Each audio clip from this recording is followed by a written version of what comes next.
बिहार ही नहीं बल्कि सारे देश के एक तेज तर्रार नेता, और जिनके बारे में मैं कह सकता हूं कि सचमुच कश्मीर की धरती पर आतंकवाद का सफाया करने में जो प्रभावी भूमिका का निर्वाह कर रहे हैं, ऐसे श्री नित्यानंद जी राय और यहां के प्रत्याशी श्री पवन कुमार यादव, श्री शिव कुबेर सिंह, श्री पवन मिश्र, श्रीमती लीना मिश्र और श्री संजीव सिंह, और इस सभा में मौजूद मेरे सभी सम्मानित बहनों एवं भाइयों, शायद इस स्थान पर किसी सार्वजनिक सभा को संबोधित करने के लिए मैं पहली बार आया हूं ना, अरे दूसरी बार आया हूं लेकिन बहुत देर से आया हूं, दूसरी बार आया हूं लेकिन बहुत देर के बाद आया हूं। फिर भी इतनी बड़ी संख्या में मौजूद होकर आप लोगों ने जिस गर्मजोशी के साथ स्वागत किया है बहनों भाइयों, मैं इसके जवाब में शीश झुकाकर आप सभी बहनों भाइयों का हार्दिक अभिनंदन करता हूं, आप सभी का मैं स्वागत करता हूं।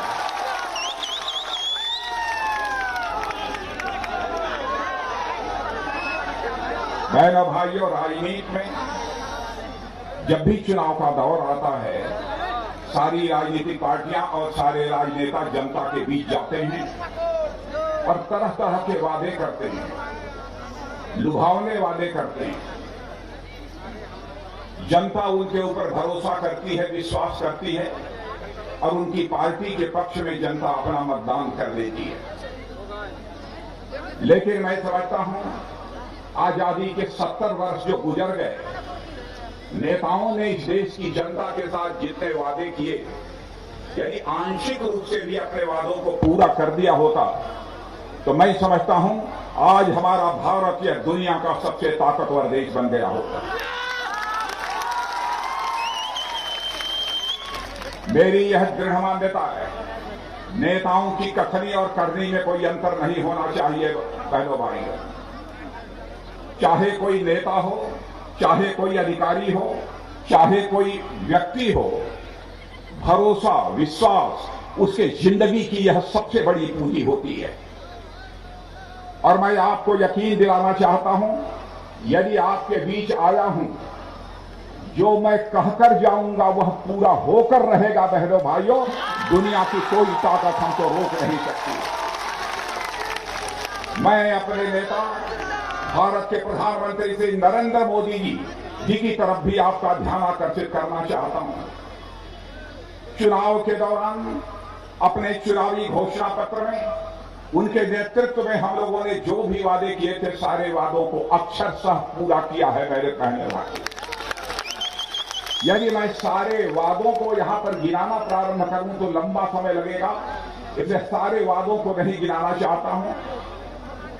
चंद केवल 3-4 वादों की यहां पर मैं चर्चा करना चाहता हूं। हम लोगों ने कहा था जम्मू कश्मीर में जो धारा 370 लगी है और जम्मू कश्मीर को जो एक विशेषाधिकार प्राप्त हुआ है, हमारी सरकार यदि बनेगी तो हम चुटकी बजाकर धारा 370 को समाप्त कर देंगे। और धारा 370 को समाप्त करके हम लोगों ने दिखा दिया।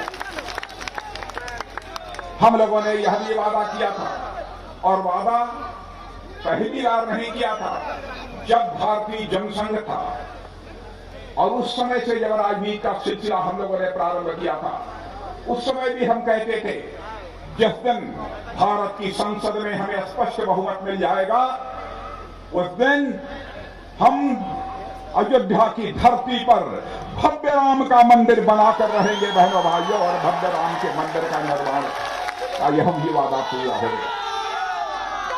आगामी 2-3 वर्षों के अंदर ही वह भव्य राम मंदिर भारत को ही नहीं बल्कि दुनिया के सारे रहने वाले श्रद्धालुओं को दर्शन करने को मिलेगा। इस वादे को भी हम लोगों ने पूरा किया। हम लोगों ने कहा कि धर्म, जाति, मजहब इस आधार पर हम कोई भेदभाव नहीं करेंगे। लेकिन आप लोगों ने देखा सरकार बनने के बाद मुस्लिम बहनों के साथ जिस प्रकार का जुल्म होता था, 3 बार तलाक तलाक तलाक बोल दिया और उसकी छुट्टी हो गई। बहनों भाइयों, 3 तलाक के कानून को भी चुटकी बजाकर हम लोगों ने समाप्त कर दिया। हमने अपने वादे को पूरा किया। भारत का विभाजन हुआ। भारत का विभाजन नहीं होना चाहिए था बहनों भाइयों। और उस समय लग रहा था जैसे कि भारत माता के टुकड़े किए जा रहे हों। हम लोग नहीं चाहते थे भारत का विभाजन हो, भारत और पाकिस्तान बने। लेकिन भारत का विभाजन होने के बाद जो वहां पर अल्पसंख्यक रह गए थे, यानी हिंदू हो, सिख हो, बौद्ध हो, जैन हो, पारसी हो, ईसाई हो, जो भी रह गए थे, लगातार उनके ऊपर जुल्म ढाया जा रहा था। और आजादी हासिल होने के समय जब बंटवारा हुआ था, उस समय इन सारे अल्पसंख्यकों का जो प्रतिशत वहां पर था वह लगातार गिरता चला गया। इसे देखते हुए हमारी पार्टी ने यह संकल्प लिया था कि जिस दिन भारत की संसद में हमको स्पष्ट बहुमत मिल जाएगा, हम वहां से जो भी हमारे अल्पसंख्यक वहां के लोगों के द्वारा उत्पीड़न किए जाने के बाद भारत में आएंगे तो हम उन्हें भारत की नागरिकता देंगे बहनों भाइयों। और हम लोगों ने भारत की नागरिकता का भी कानून उन्हें पास किया। जहां तक हमारे प्रधानमंत्री नरेंद्र मोदी जी का सवाल है, मैं आपसे पूछना चाहता हूं, क्या आपके ऊपर भरोसा है कि नहीं है? हाथ उठाकर बतलाइए, भरोसा है कि नहीं? क्या कभी आपने कल्पना किया था गरीब माता की कोख से पैदा हुआ कोई एक ऐसा व्यक्ति भारत का प्रधानमंत्री बनेगा जो इस बात की चिंता करेगा कि भारत में रहने वाले हर गरीब के पास भी अपना पक्का मकान होना चाहिए? और बहनों भाइयों, सुन लेना, जिन लोगों को पक्के मकान मिल गए हैं, जिनको नहीं मिला है, 2022 समाप्त होते होते हर व्यक्ति को पक्का मकान मिलकर रहेगा। इस वादे को भी हम लोग पूरा करेंगे। एक नहीं, ऐसे बहुत सारे हम लोगों ने वादों को पूरा किया। मैं याद दिलाना चाहता हूं, राजीव गांधी जी हमारे प्रधानमंत्री थे। बहनों भाइयों, मैं किसी प्रधानमंत्री के बारे में कभी भी अपशब्दों का प्रयोग नहीं करता हूं, गाली गलौज नहीं करता हूं। मैं मानता हूं चाहे कांग्रेस का प्रधानमंत्री हो, चाहे किसी दल का प्रधानमंत्री हो, प्रधानमंत्री होता है, वह स्वयं में एक संस्था होता है। संस्था के प्रति हमें सम्मान व्यक्त करना चाहिए, उन संस्थाओं का सम्मान करना चाहिए, क्योंकि संस्थाओं का सम्मान समाप्त हो जाएगा, संस्थाओं की गरिमा समाप्त हो जाएगी बहनों भाइयों, तो भारत के लोकतंत्र को समाप्त होने से भी दुनिया की कोई ताकत रोक नहीं सकती है। मैं उनके बारे में कुछ कहना नहीं चाहता, लेकिन उन्होंने एक वाक्य कहा था। उन्होंने कहा था कि मैं आश्चर्यचकित रह जाता हूं कि मैं दिल्ली से 100 पैसा भेजता हूं भारत के गांव में वहां के विकास के लिए, लेकिन केवल 16 पैसा गांव में पहुंच पाता है। ये कहा था कि नहीं कहा था? बहनों भाइयों, हमारे मोदी जी ने आते ही पहला काम यह किया कि भारत में एक भी परिवार ऐसा शेष नहीं बचेगा जिसका कि अपना खाता न हो, जनधन खाता न हो। अकाउंट सबका खुल गया कि नहीं खुल गया? हाथ उठाकर बतलाइए, मैं जानना चाहता। बहनों भाइयों, प्रधानमंत्री किसान सम्मान निधि में आजाद भारत में पहली बार ऐसा हुआ है, किसी प्रधानमंत्री ने दिल्ली की बैंक से पैसा भेजा हो और हर किसान के पास 6,000 रुपया भेजा है, तो 6,000 रुपया आपके बैंक के खाते में पहुंचा है। रहने भाई, ये पहुंचा है कि नहीं पहुंचा है? यानी जो भी हमने कहा है पूरा किया है। हम इस सच्चाई को भी जानते हैं। और इस समय 2014 में सरकार बनी थी, पार्टी का मैं राष्ट्रीय अध्यक्ष था। हम और मोदी जी जब सार्वजनिक सभाओं को संबोधित करने के लिए साथ प्लेन में जाते थे तो तरह तरह के मुद्दों के बारे में चर्चा होती थी। उस समय मोदी जी ने एक वेदना व्यक्त की थी। उन्होंने कहा था कि राजनाथ जी, जब मैं देखता हूं कि बड़े लोग बीमार हो जाते हैं, लाखों रुपया खर्च करके अपना इलाज तो करा लेते हैं, लेकिन झोपड़ी में रहने वाला हमारा गरीब यदि बीमार हो जाता है तो 100-200 रुपए के अभाव में वह दम तोड़ देता है, अपना इलाज नहीं करा पाता। सरकार बनने के बाद एक आयुष्मान भारत की योजना लागू कर दी गई। हमारे श्री नित्यानंद जी राय, शायद जानकारी ठीक होगी, अब बिहार में भी शायद 25 लाख लोगों को आयुष्मान भारत योजना का लाभ मिल रहा है।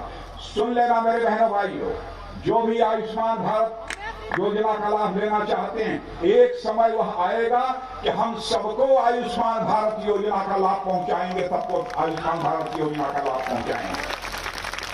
और इस योजना में 5 लाख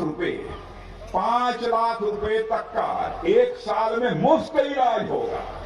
यदि बीमारी ठीक नहीं हुई तो दूसरे साल भी 5 लाख रुपए में आपका मुफ्त इलाज होगा। कई योजनाएं, जो लोग मुंबई से, बेंगलोर से, हैदराबाद से कोरोना के दौरान यहां पर आए थे, उनके खाते में भी पैसा पहुंचाने का काम किया गया। मुफ्त में अनाज गरीबों तक पहुंचाने का काम हमारी सरकार ने किया।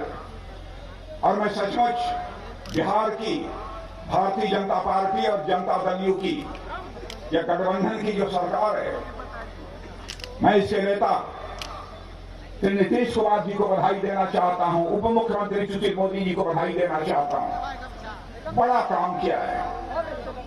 जो भी प्रवासी दूसरे शहरों से यहां पर आए हैं, उनके खाते में 1,000 रुपया पहुंचा दिया है। और मुफ्त गल्ला भी उपलब्ध कराने का काम किया जा रहा है। छठ पूजा तक यह मुफ्त गल्ला उनके घरों में पहुंचाया जाएगा। यह सब सारी मुकम्मल व्यवस्था यहां पर की गई है। क्या कभी सोचा था? पहले लोग सोचते थे कि जो बड़े घर हैं, उन्हीं बड़े घरों में ही केवल महिलाएं गैस सिलेंडर से खाना बना सकती हैं। लेकिन बहनों भाइयों, अब इस देश में एक भी घर शेष नहीं बचेगा जहां पर की माताएं बहनें गैस सिलेंडर से खाना न बनाए। एक भी घर नहीं बचेगा। तो मैं आपसे जानना चाहता हूं, मेरी बात गलत हो तो ताली मत बजाइएगा, सही हो तो हाथ उठाकर ताली बजाइएगा। क्या यह सच नहीं? अभी नहीं, मीडिया के लोग भी देख रहे हैं। क्या हमने जो कहा था उसे हम लोगों ने पूरा किया है कि नहीं किया है, मैं इस जनता से नहीं जानना चाहता। इसलिए मैं आज आपसे कहने आया हूं, बहनों भाइयों, इस बिहार में भारतीय जनता पार्टी और जनता दल की यह जोड़ी जो है, यह कैसी जोड़ी है? जैसे क्रिकेट में सचिन और सहवाग की ओपनिंग जोड़ी थी, वैसे ही यहां बिहार की राजनीति में भारतीय जनता पार्टी और जनता दल की जोड़ी यह है कि नहीं है? यह जोड़ी चलने वाली है। मैं यहां पर चाहे नीतीश कुमार जी हों, चाहे सुशील मोदी हों, चाहे हमारे नित्यानंद जी राय हों, मैं इन लोगों की तारीफ करने नहीं आया हूं। लेकिन इस सच्चाई को आप स्वीकार करेंगे, इसके पहले की भी जो सरकार थी, लालटेन वाली सरकार, उस 15 साल तक उस लालटेन की सरकार के भी कामकाज को आपने देखा है। लालटेन वाली सरकार के भी कामकाज को आपने देखा है। मैं किसी का नाम नहीं लेना चाहता, मैं किसी के लिए अपशब्दों का भी प्रयोग नहीं करना चाहता, लेकिन 15 वर्षों में जो हमारी सरकार ने काम किया है बहनों भाइयों, उस सरकार के काम से कोई तुलना नहीं है हमारी सरकार के काम की। मैं आपसे पूछना चाहता हूं, घर घर में बिजली पहुंची है कि नहीं? पहुंची है तो हाथ उठाकर बताइए। मैं आप लोगों से पूछना चाहता हूं, घर घर में बिजली पहुंची है कि नहीं पहुंची? और बहनों भाइयों, यदि कोई घर छूट गया होगा तो वादा करके जा रहा हूं, सरकार बनेगी, नीतीश भाई से मैं पूछूंगा, नीतीश भाई पता लगा लीजिए कि कहीं एक भी घर न बचा हो जहां पर कि बिजली का बल न चमकता हो। ऐसा एक घर भी शेष नहीं रहना। मैं यह दावा नहीं करना चाहता कि उन्होंने सब कुछ कर डाला है, सब कुछ कर डाला है, यह मैं दावा नहीं करना चाहता। लेकिन इतनी बात मैं जरूर कह सकता हूं, हमारा नीतीश कुमार, हमारे मुख्यमंत्री, बिहार हो चाहे हिंदुस्तान का कोई कोना हो, मेरे बहनों भाइयों, उंगली उठाकर नहीं कह सकता कि नीतीश कुमार के दामन पर कोई भ्रष्टाचार की दाग लगी हुई हो, यह नहीं कह सकता। इस पर तो बहस हो सकती है, कि नीतीश कुमार ने कम काम किया, अधिक किया और कर दिया होता तो ज्यादा अच्छा होता। इन सब सारी चीजों पर तो बहस हो सकती है, लेकिन इस बात पर बहस की कोई गुंजाइश नहीं है कि नीतीश कुमार के अथवा सुशील मोदी के दामन पर कोई भ्रष्टाचार की दाग लगी हुई है। बहनों भाइयों, इसीलिए वोट आपसे मांगने आया हूं। मैं तो बहुत देर तक आपके सामने रुकता, लेकिन काफी विलंब हो गया है। एक बात और कहना चाहूं, बिहार की जनता का अभिनंदन करना चाहता हूं। बहनों भाइयों, भारत और चीन के बीच जो कुछ भी इस समय चल रहा है उससे आप अच्छी तरह परिचित हैं। गलवान घाटी में भारत चीन सीमा पर जो कुछ भी हुआ है उससे भी आप परिचित हैं। लेकिन सचमुच वहां से लेकर यहां तक जो लोग खड़े हैं सभी भारत माता के प्रेमी हैं, भारत की धरती के प्रेमी हैं। जब यह कथन चल रहा था, चीन ने भारत की सीमा में प्रवेश करने की कोशिश की। कौन सी वह रेजिमेंट थी? वह बिहार रेजिमेंट के जवानों ने बहनों भाइयों अपना बलिदान देकर इस भारत की धरती की आन बान शान को बचाया।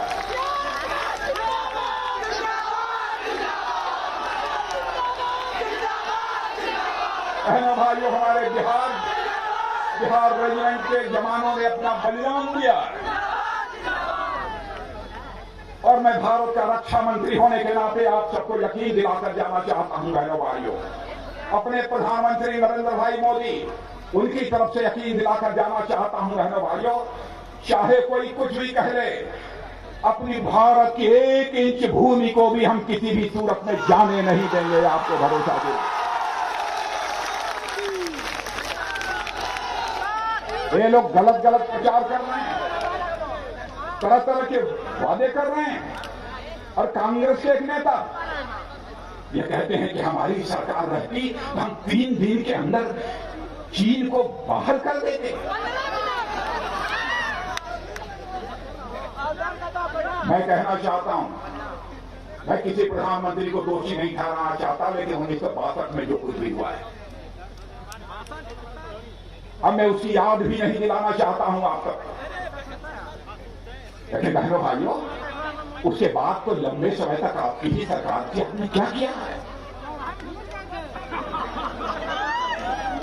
और मैं राहुल जी आपको बताना चाहता हूं, जनता की आंखों में धूल झोंक कर राजनीति नहीं करनी चाहिए। यदि कलेजे वाला इंसान होगा तो जनता की आंख में आंख मिलाकर वह राजनीति करेगा, जनता को गुमराह करके राजनीति नहीं करेगा। कहां इस देश को ले जाना चाहते हैं? देश के मान सम्मान स्वाभिमान का जब सवाल खड़ा होता है बहनों भाइयों, सारे भेदभावों को भुलाकर सारा देश एकजुट होकर खड़ा हो जाता है। लेकिन यहां पर एक राजनीतिक पार्टी के द्वारा अनाप शनाप बातें की जा रही हैं, फैसला आपको करना है। लेकिन ज्यादा न कहते हुए अंतिम बात जो मैं आप सबसे निवेदन करने जा रहा हूं बहनों भाइयों, लालटेन फूट गई है।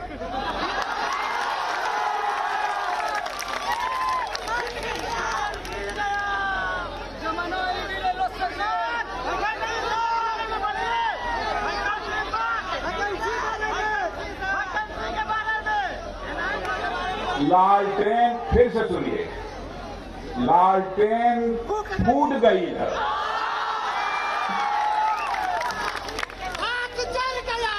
अरे सुना कर, हमरो सुना, लालटेन फूट गई है, अब तेल बह गई है।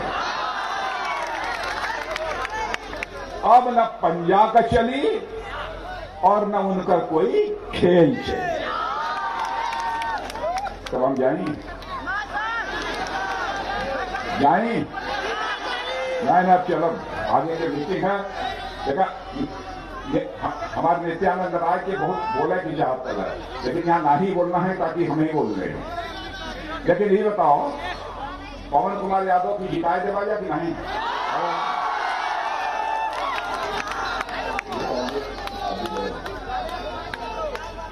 पक्का जिता देवा कि नहीं? देखा, हम अपने भोजपुरी में वादा कर लेके जाते हैं आप लोगों से। तो एक काम करिए, पवन कुमार जी जीतने के बाद कब्बों और उनमें हमारे नित्यानंद राय जी भी हैं, हमारे बहुत प्रिय हुआ नित्यानंद जी। एक बार 2 महीना में, 4 महीना में, 6 महीना में हमें जरूर एक बार यहां फिर से बुलाए दिया, ये भी कहा है।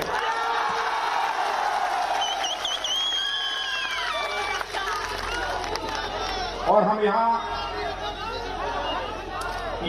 आवे के बाद इसलिए कहत रही, हम आई तो यहां माला फूल ऐसा मोटा सा हार पहन के अपन स्वागत करावे के नहीं आई। यदि हम आवे चाहत तो ये पवन कुमार यादव के जीतने के बाद एक बार शीश झुका के आपके प्रति आभार व्यक्त करे के यहां पर आवे चाहत। इन्हीं शब्दों के साथ आप सबको बहुत बहुत धन्यवाद। कमल का फूल, कमल का फूल।